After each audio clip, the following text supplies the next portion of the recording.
Assalamualaikum warahmatullahi wabarakatuh. Berjumpa lagi dengan Daring Channel, channel yang senantiasa menemani teman-teman semua dalam persiapan seleksi akademik PPG PGSD 2023, gitu ya teman-teman.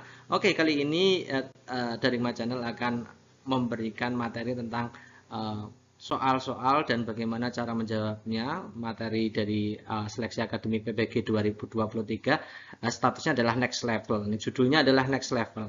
Nah, soal-soal yang saya bahas untuk kali ini adalah soal request dari teman-teman semua yang ternyata itu adalah soal-soal FR baru teman-teman ya. Belum masuk di ebook utama yang dari Channel. Belum masuk di ebook utama. Saya ulangi lagi, soal-soal ini baru belum masuk di ebook utama dari Channel gitu ya teman-teman ya. Oke, kita akan bahas satu persatu soal-soalnya seperti apa. Silahkan teman-teman simak baik-baik. Oke, kita mulai dari nomor pertama. Dina sering merasa pusing dan berkunang-kunang. Dia memutuskan untuk periksa ke dokter. Setelah diperiksa, tekanan darahnya ternyata hanya 90 per 60 mmHg atau milimeter Hg gitu ya. Kondisi yang dialami Dina adalah titik-titik. Oke, kita lihat opsi pilihan gandanya. Kelebihan sel darah merah dalam darah, penyumbatan pembuluh darah oleh lemak, gangguan aliran darah di permukaan vena, penyempitan pembuluh darah, tekanan darah mengalami hipotensi. Ini kira-kira yang mana? Oke ya. Kalau kita lihat di soalnya itu kelihatannya ada hubungannya dengan masalah hipertensi dan hipotensi gitu ya. Jadi kita bedakan dulu hipertensi dan hipotensi. Hipertensi merupakan tekanan darah dalam tubuh seseorang yang berada di atas 140 garis miring 90 mm Hg. Ini sistolnya adalah 140, distolnya di 90 gitu ya. Atau biasanya hipertensi itu di nama lainnya adalah tekanan darah tinggi gitu ya teman-teman ya. Sementara hipotensi adalah kebalikannya. Kondisi yang terjadi ketika tekanannya itu di bawah 90 per 60 mm Hg gitu ya. Itu tekanan darah rendah. Nah, pada soal itu hanya 90 per 60 berarti termasuk tekanan darah rendah. Maka jawaban yang paling tepat adalah yang opsi E.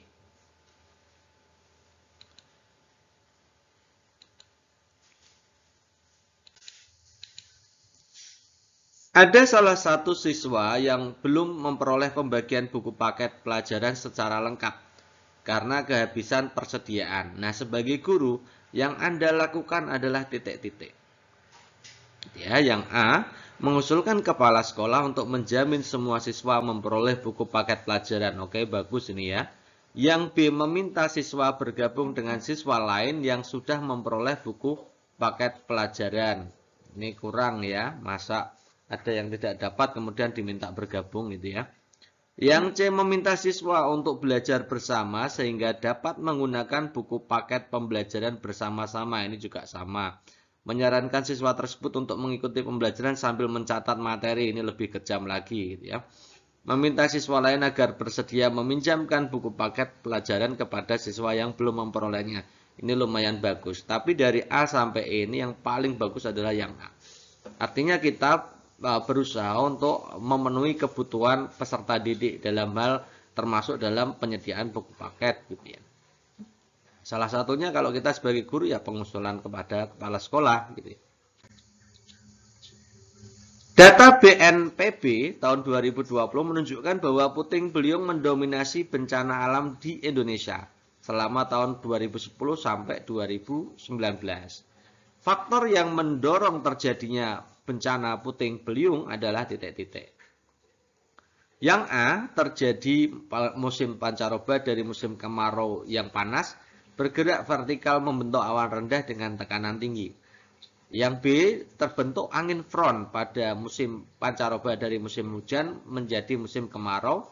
Yang C, terjadinya angin front pada musim pancaroba dari musim kemarau menjadi musim hujan. Yang D, terjadi pergantian bertiupnya angin muson timur dari benua Asia menuju benua Australia.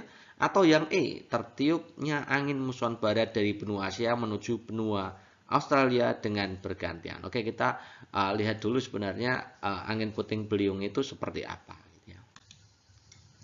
Sebab terjadinya seperti apa.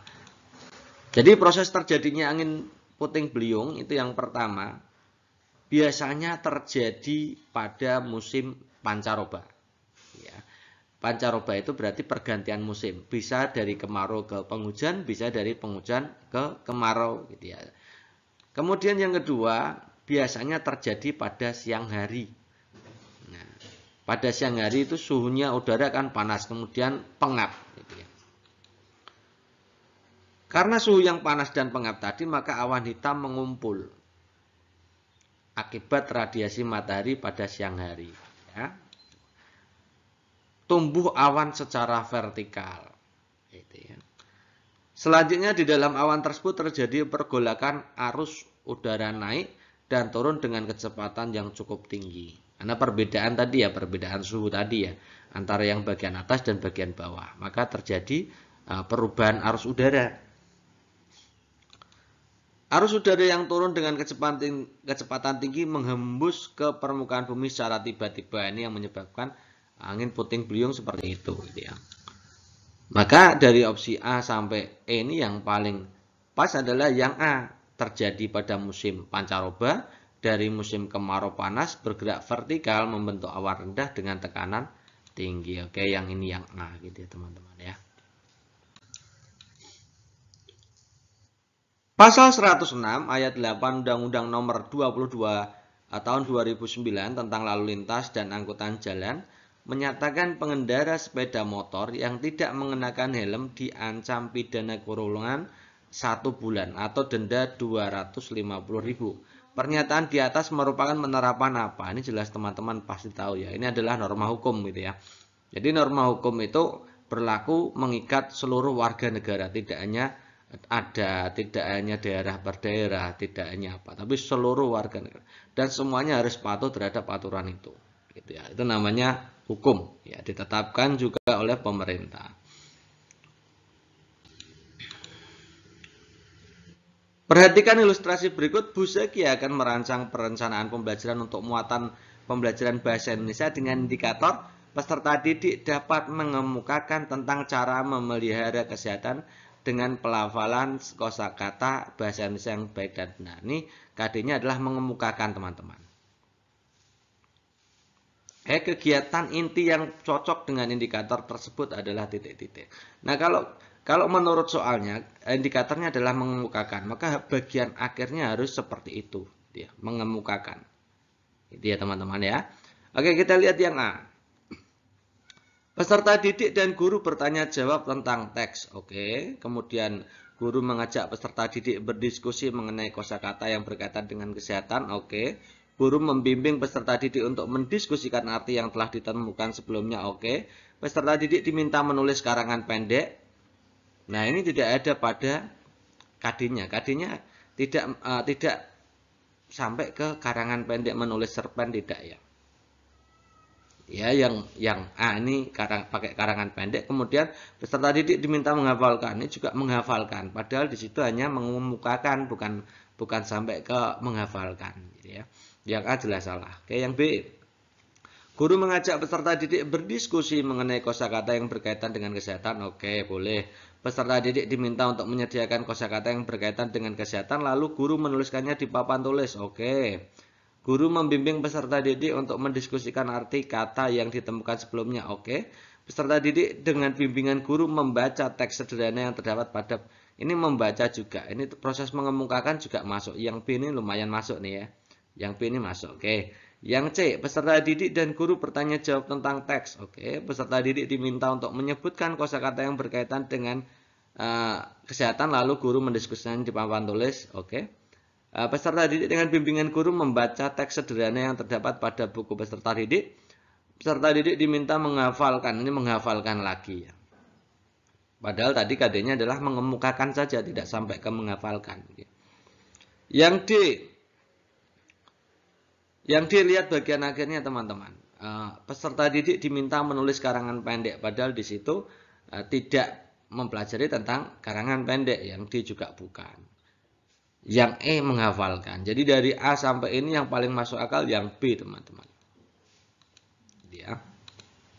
Yang B. Pembelajaran IPS secara konvensional tetap diteruskan, terutama hanya menekankan pada informasi, fakta, hafalan, lebih mementingkan isi daripada proses, kurang diarahkan pada proses berpikir, dan kurang diarahkan pada pembelajaran bermakna dan berfungsi pada kehidupannya. Maka pembelajaran IPS tidak akan mampu membantu peserta didiknya untuk dapat hidup secara efektif, produktif dalam kehidupan masa yang akan datang. Permasalahan tersebut selalu muncul oleh faktor karena guru titik. Yang A berhasil menumbuhkan budaya belajar verbalistik, melakukan penilaian yang berorientasi kognitif, mengajar materi berdasarkan textbook, mendominasi pembelajaran metode ekspositori, kurang memperhatikan aspek andragogi dalam pembelajaran. Oke teman-teman, soal seperti ini tentang pembelajaran IPS itu macamnya banyak gitu ya teman-teman ya. Kalau permasalahan kemarin, kalau model narasinya seperti ini, kemudian permasalahan, maka yang terjadi pada siswa, teman-teman bisa menjawab yang menumbuhkan budaya belajar verbalistik. Itu permasalahan. Kemudian ada lagi yang kegiatan pedagogik yang dilakukan guru, peran guru dalam kegiatan pedagogik. Kalau modelnya seperti ini, maka teman-teman bisa menjawab dengan melakukan transfer knowledge gitu ya teman-teman. Kalau ini yang ditanyakan beda lagi. Permasalahan tersebut selalu muncul karena faktor apa? Oke ya, saya terangkan dulu tentang beberapa permasalahan dalam IPS. Nanti teman-teman silahkan didiskusikan gitu ya. Nih, pembelajaran IPS, ini narasinya agak berbeda ya. Pembelajaran IPS di sekolah selalu disajikan dalam bentuk faktual, konsep yang kering, guru hanya mengejar target kurikulum, tidak mementingkan proses ini ya. Guru mengejar target kurikulum, ini berarti permasalahan pada IPS-nya peran guru hanya menekankan pada transfer pengetahuan, transfer knowledge. Peran gurunya hanya transfer knowledge. Kemudian yang kedua, kalau narasinya soal pembelajaran IPS lebih menekankan pada aspek pengetahuan, fakta, konsep, hampir sama seperti tadi, yang bersifat hafalan belaka. Kalau ada kata-kata hafalan belaka model seperti ini, maka jawabannya adalah fokus pada buku teks yang ada atau textbook. Ya. Nanti ada juga yang hafalan belaka, namun cara menjawabnya agak berbeda. Pembelajaran IPS selama ini tetap diteruskan, terutama hanya menekan pada informasi, fakta, data, hafalan. Ini ada hafalannya ya. Lebih mementingkan isi daripada proses, kurang diarahkan pada proses berpikir, kurang diarahkan pada pembelajaran bermakna dan berfungsi kehidupannya, maka pembelajaran IPS tidak akan mampu membantu siswanya untuk dapat hidup efektif menuju era Society 5.0.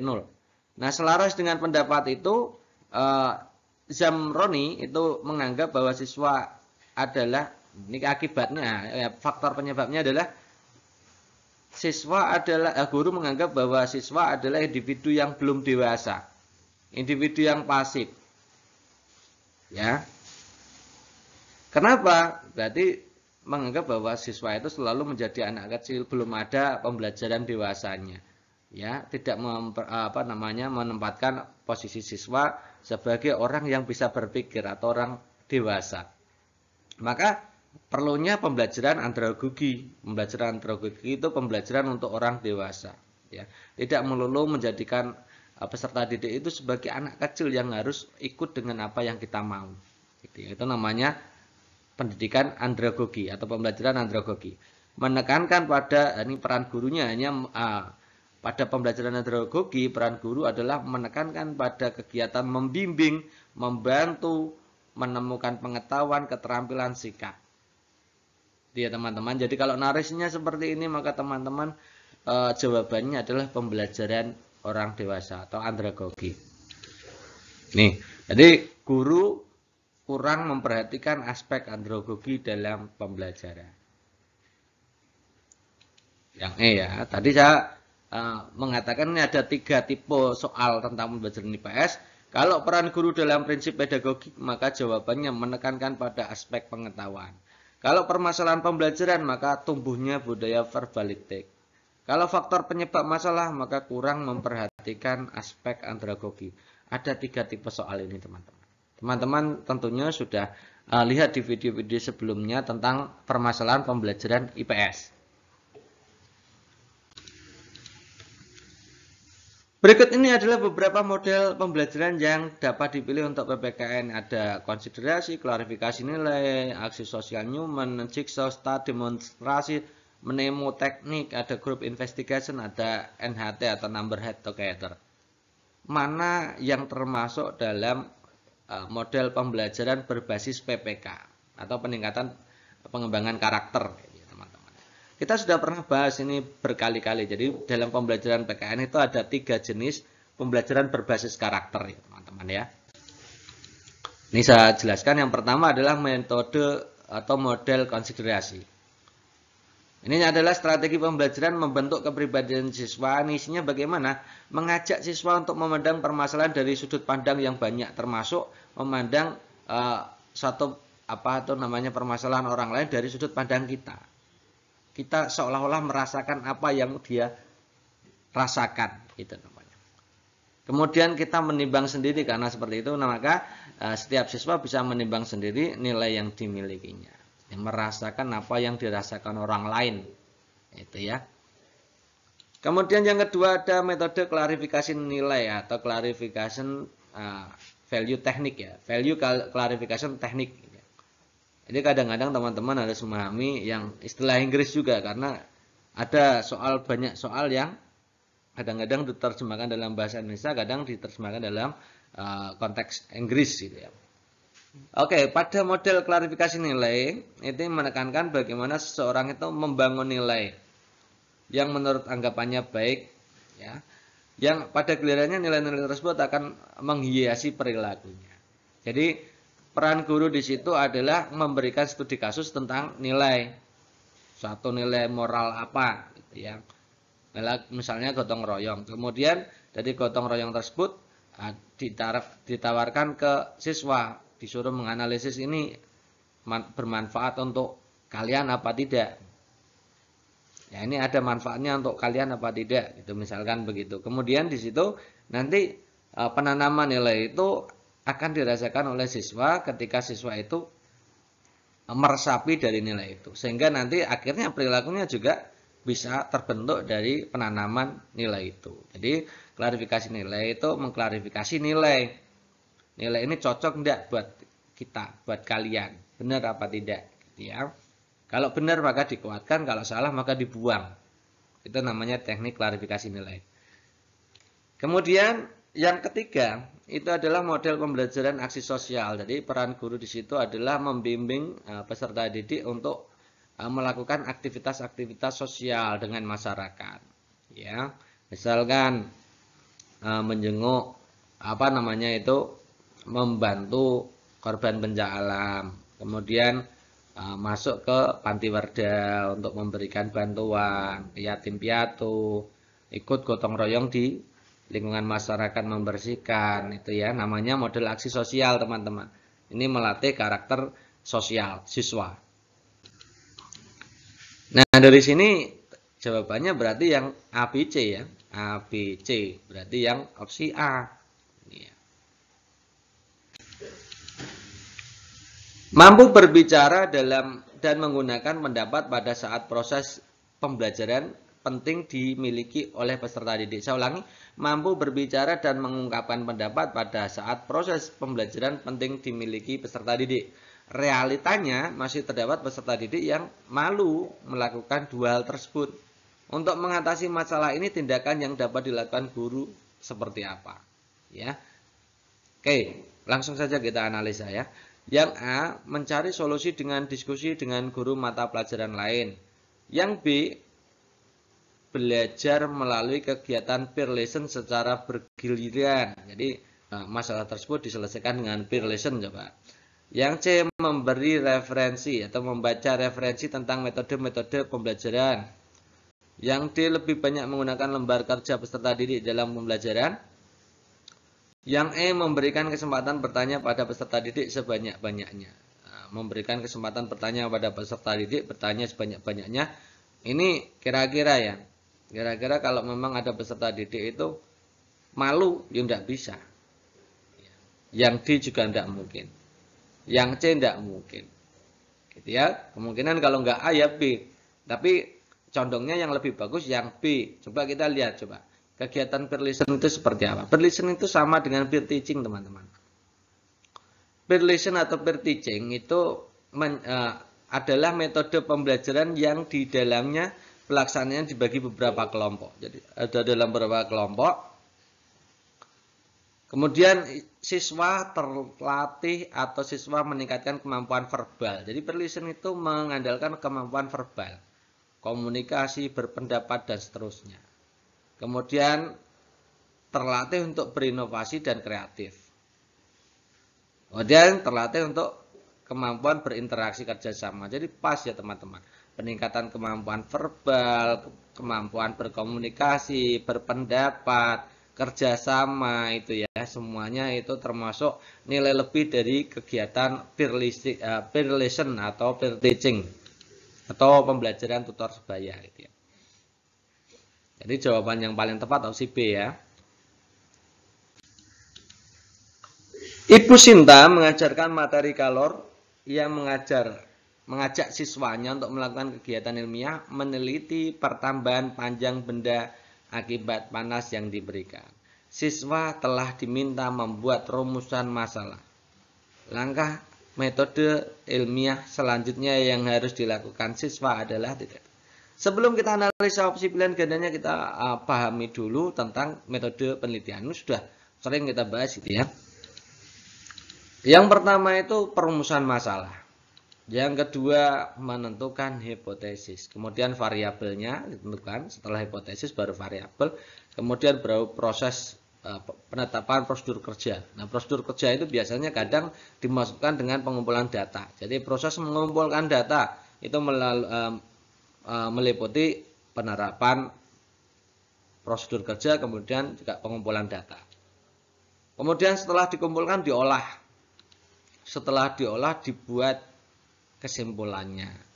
Baru dikomunikasikan ya teman-teman ya. Nah, tadi yang sudah dilakukan adalah kegiatan merumuskan masalah. Maka langkah lanjutannya ada di seperti ini. Ya. Coba kita lihat ya. Yang A, menetapkan hipotesis, benar. Menetapkan variabel, pengumpulan data. Oke, benar. Setelah merumuskan masalah, menetapkan hipotesis, menetapkan variabel, baru mengumpulkan data. Oke, benar. Yang A benar. Yang B, penetapan variabel, penentuan hipotesis. Seharusnya hipotesis dulu baru variabel kan? Yang B tidak mungkin. Yang C, identifikasi masalah. Nah, tadi sudah dilakukan rumusan masalah. Kenapa harus diidentifikasi lagi? Harusnya kan identifikasi masalah, baru membuat rumusan masalah, baru dilanjutkan lagi. Gitu ya. Yang E, penetapan variabel, pengumpulan data, penentuan hipotesis. Ini jelas tidak urut ya. Harusnya hipotesis ada di awal, kemudian baru penetapan variabel, setelah itu baru pengumpulan data. Maka jawaban yang paling tepat adalah opsi A. Berikut contoh menentukan KPK dari 36 dan 48 menggunakan faktorisasi prima. 36 itu 2 pangkat 2 kali 3 pangkat 2, kemudian 48 itu 2 pangkat 4 kali 3. Nah, ilustrasi soal berikut ini yang tepat untuk menilai kemampuan siswa terkait dengan materi KPK. Ini ilustrasi soalnya itu tidak bermakna menurut saya ya. Tidak berhubungan langsung dengan apa yang ditanyakan pada soal ya. Oke, saya langsung analisakan saja teman-teman. Nah, teman-teman nanti sambil diingat ya. Videonya di sebelumnya itu sudah kita bahas bagaimana saya sudah menerangkan contoh dari FPB seperti apa, contoh dari soal-soal KPK seperti apa yang hot ya. Kita lihat yang A. Bu Meme membuat 52 buah kue donat, 72 kue mochi. Kue-kue itu diletakkan pada tempat saji. Jika setiap tempat saji harus diisi dengan donat dan kue, maka mochi sama banyaknya, maka berapa banyak tempat saji. Berarti kan 52 dan 72 itu dicari pembaginya yang sama kan gitu ya. Maka karena dicari pembaginya yang sama, maka itu namanya FPB ya. Jadi nomor A ini adalah HOTS yang FPB. Yang B, lampu hias menyala 3 menit sekali. Hijau 4 menit sekali. Keduanya dari 21, jam 21 menyala bersamanya. Pukul berapa untuk pertama kalinya kedua lampu menyala bersama? Lihat ini mencari kelipatannya kan. Mencari kelipatan itu berarti masuknya di HOTS KPK. Ya, HOTS KPK. Ibu Amel membeli 2 macam buah, 48 dan 48 jeruk dan 42 apel, menyediakan beberapa piring, diletakkan 2 macam buah tersebut. Nah, ini juga dibagi jadi ya. Jadi buah jeruk dan buah apel nanti akan dimasukkan dalam piring. Berarti kan akan dibagikan ke piring-piring kan gitu. Karena dibagikan maka ini termasuk HOTS FPB. Yang D, hitung KPK dari sekian sekian sekian. Ini bukan soal HOTS. Ya, ini soal yang C3, bukan HOTS. HOTS itu C4, C5, C6. Bagaimana cara menentukan KPK dari 2 bilangan? Ini berarti kemampuan prosedural. Ya, kemampuan prosedural itu masuknya di C3 juga. Ya. Maka jawaban yang paling tepat ya KPK yang B. Oke teman-teman, sekedar informasi, teman-teman ada e-book baru ya, e-book baru bagi teman-teman yang sudah memiliki e-book lama, pengen memperdalam lagi materinya, pengen lebih berpeluang lagi, maka teman-teman bisa memesan e-book next level ya. Ini terdiri dari soal-soal baru gitu ya teman-teman. Ada sekitar 130 soal baru. E-booknya seperti ini teman-teman. Teman-teman bisa yang berminat saja nih teman-teman.